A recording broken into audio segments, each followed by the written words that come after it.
கடலூரில் லாரி ஓட்டுநரிடம் வழிப்பறி செய்த வழக்கில் கொள்ளையர் என்கவுண்டர் செய்யப்பட்டிருக்கிறார். காவல்துறையினரை குற்றவாளி தாக்க முயன்றதால் என்கவுண்டர் செய்யப்பட்டதாக காவல்துறை தரப்பிலிருந்து தெரிவிக்கப்பட்டிருக்கிறது.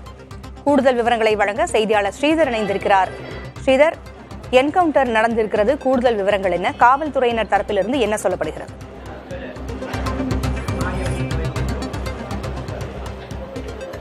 கடலூர் சிதம்பரம் 4 வழி சாலையில் இன்று காலை லாரி ஓட்டுநர்கள் ஓய்வெடுக்கும் சமயத்தில், குறிப்பாக அதிகாலை 3 மணி அளவில் புதுச்சத்திரம் பகுதியில் லாரியை சாலை ஓரத்தில் நிறுத்திவிட்டு ஓய்வெடுத்துள்ளார்கள்.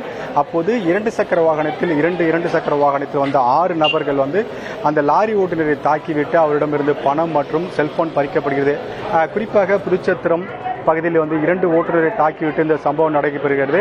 அந்த லாரி ஓட்டுநர்கள் அங்கிருந்து அந்த பகுதியில் உள்ள மக்களிடம் தெரிவித்திருக்கிறார்கள். குறிப்பாக டோல்கேட்டில் இருக்கும் சில நபரிடம் தெரிவித்திருக்கிறார்கள். இது உடனடியாக காவல்துறைக்கு தகவல் தெரிவிக்கப்படுகிறது. காவல்துறை உடனடியாக வாகன சோதனையில் தொடரும் முன்பாகவே அவர்கள் அங்கிருந்து புதுவை மாநிலம் வரும் வழியில் எம்புதூர் என்ற இடத்தில் ஒரு முதியவரை தாக்கிவிட்டு அங்கும் பணம் பறிக்க முயற்சித்துள்ளார்கள். இந்த தகவல் ஒட்டுமொத்தமாக கடலூர் மாவட்ட காவல்துறை தூக்கத்தை ஒட்டுமொத்தமாக கலைத்துவிட்டது. காரணம், வழிப்பறி செய்யும் நபர்கள் பலரை தாக்கிவிட்டு இதுபோல் செய்வது மிகப்பெரிய அளவில் குற்றவாளியாக இருப்பார்கள் என்ற காரணத்தால் காவல்துறை கடலூர் மாவட்டம் முழுவதும் அனைத்து சாலைகளிலும் காவல்துறை உடனடியாக பாதுகாப்பு பணியும் வாகன சோதனையும் தீவிரப்படுத்தப்படுகிறது. அப்போதுதான் கடலூரில் இருந்து புதுவை நோக்கி வந்த இந்த வாகனத்தை நிறுத்தும் போது இந்த 6 பேர் கொண்ட கும்பல் அவர்கள் தான் என்று தெரிய எடுத்து அவர்களை காவல்துறை துரத்தி முயற்சிக்கிறது. அவர்கள் அங்கிருந்து தப்பி புதுச்சேரி மாநிலத்திற்கு செல்ல திட்டமிடுகிறார்கள். காவல்துறை உடனடியாக அவர்களை சுற்றி வளைத்தது. அதில் 5 பேர் பிடிக்கப்படுகிறார்கள். ஒருவர் மட்டும் தப்பி ஓடுவதாக சொல்லப்படுகிறது. அந்த ஒருவரையும் காவல்துறை விட்டுவிடக்கூடாது என்பதற்காக அந்த நபரை பிடித்த போதுதான் தற்போது இந்த சம்பவம் நடைபெறுகிறது. குறிப்பாக எம்புதூர் பகுதியில் இந்த விஜய் என்ற புதுச்சேரி மாநிலத்தை சேர்ந்த விஜய் என்பவர் சுற்றி வளைக்கும் போது அவர் காவல்துறைக்கு பயப்படாமல் காவல்துறையை தாக்கியுள்ளார். குறிப்பாக கோபி என்ற காவலர் மற்றும் கணபதி என்ற காவலர் இருவரையும் தாக்கியதாக கூறப்படுகிறது. அவர்களும் தற்போது மருத்துவமனைக்கு சிகிச்சைக்காக அழைத்து வரப்படுகிறார்கள். குறிப்பாக 2 பேரையும் தாக்கிய காரணத்தினால் ஆய்வாளர் சந்திரன் அடுத்த கட்டமாக தற்காப்பு சட்டத்தின் அடிப்படையில், குறிப்பாக இந்த தற்காப்பு சட்டம் என்பது கொடுங்காயம் ஏற்படுத்தினாலோ அது தனது உயிருக்கு ஆபத்து ஏற்படுத்தினாலோ இந்த என்கவுண்டர் என்று சொல்லப்படும் கொலை என்பது சொல்ல முடியாது. தற்காப்புக்காக அவரை நோக்கி துப்பாக்கியால் சுடும்போது விஜய் என்பவர் ரத்த வெள்ளத்தில் பாய்கிறார். உடனடியாக அவர் அங்கிருந்து மீட்கப்பட்டு தற்போது கடலூர் அரசு மருத்துவமனைக்கு அவசர சிகிச்சை பிரிவில் வைத்து அவர்கள் சோதனை மேற்கொண்டு வருகிறார்கள். குறிப்பாக விஜயால் தாக்கப்பட்ட 2 போலீசாருக்கும் இங்கு தற்போது சிகிச்சை அளிக்கப்பட்டு வருகிறது. விஜயும் உடல் இங்கே சோதனை மேற்கொள்ளப்படுகிறது.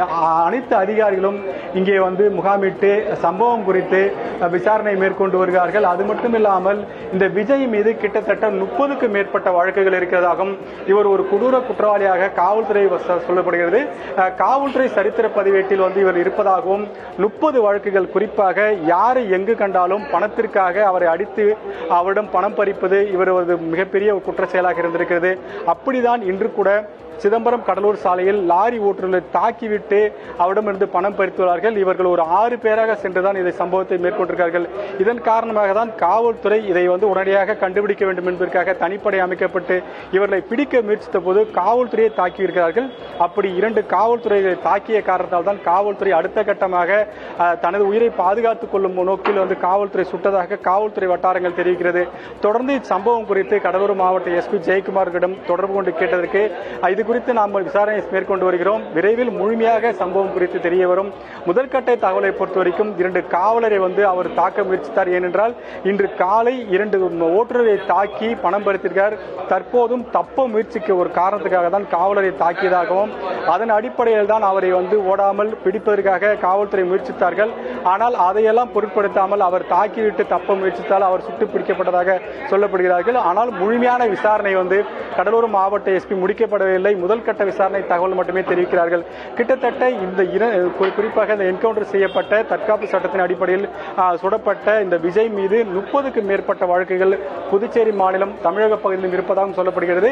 ஆனாலும் தொடர்ந்து இவர் விஜய் எந்தெந்த குற்றங்கள் எல்லாம் செயல்படுகிறார், அது மட்டுமில்லாமல் அவருக்கு ஒரு 20-21 வயதுக்குள்ளாகத்தான் இருக்கும் என்றும் சொல்லப்படுகிறது. காவல்துறை தொடர்ந்து அவரிடம் விசாரணை, குறிப்பாக அந்த மற்ற பிடிபட்ட அந்த 5 நபரிடம் விசாரணை மேற்கொண்டு வருகிறார்கள். எங்கெங்க யாரெங்கெல்லாம் இதுபோல் குற்ற சம்பவத்தில் ஈடுபட்டார்கள், எப்போதிலிருந்து இந்த குற்ற சம்பவத்தில் ஈடுபட்டிருக்கார்கள், இன்று காலை என்ன நடந்தது என்று பல்வேறு கோணத்தில் தற்போது விசாரணை என்பது நடைபெற்று வருகிறது. இந்த விஜயின் உடல் தற்போது கடலூர் அரசு மருத்துவமனையில் அவசர சிகிச்சை பிரிவில் வைத்து விசாரணை என்பது மேற்கொள்ளப்பட்டு வருகிறது. மருத்துவர்கள் அடுத்த கட்டமாக என்ன சொல்லுவார்கள் என்று எதிர்பார்க்க வேண்டிய நிலை உள்ளது.